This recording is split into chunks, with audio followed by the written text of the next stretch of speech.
If the universe has laws, order, or precision, is it really logical to believe that it came from nothing? Modern science confirms that the universe had a beginning. Space-time matter did not always exist. Everything that begins to exist always requires a cause. This is basic logic, even leading cosmologies to agree that the universe is not eternal. The Quran states in verse 21:30 that the heavens and the earth were once a single entity and were then separated. This is a statement about a beginning, not an eternal universe, long before modern cosmology existed. The universe operates with extremely precise laws. Physical constants and mathematical balance allow stars and galaxies and life to exist.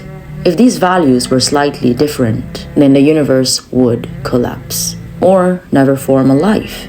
The Quran says in verse 67:3 that no disorder exists in creation. Science explains how these laws work, but it cannot explain why these laws exist. Laws do not write themselves. Again, science can describe the brain, neurons, and chemicals, but it cannot explain consciousness itself. This now will enter on why do humans experience self-awareness, purpose, and meaning, and why do we ask philosophical questions and moral questions. And the Quran acknowledges this limit in Surah Al-Isra 17:85, stating that the soul is from the command of God. This is intellectual honesty and not avoidance. If humans are only biological accidents, the morality becomes opinion. Yet humans recognize justice, fairness, and moral responsibilities. The Quran explained this in verse 91:8 by stating that the human soul is inspired in the sense of right and wrong. The Quran provides an objective moral foundation, not a subjective one.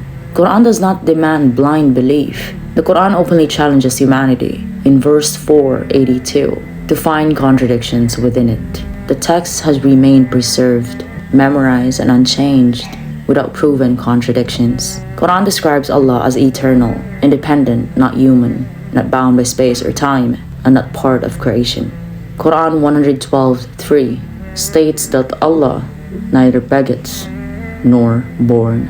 This avoids logical contradictions found in many belief systems. Quran does not oppose science. It answers questions that science cannot answer on why existence exists, why laws exist, why consciousness exists, and why morality exists. Denying God does not remove questions, it only removes answers. Think logically and question honestly. The Quran invites reason, not blind belief. Assalamu alaikum.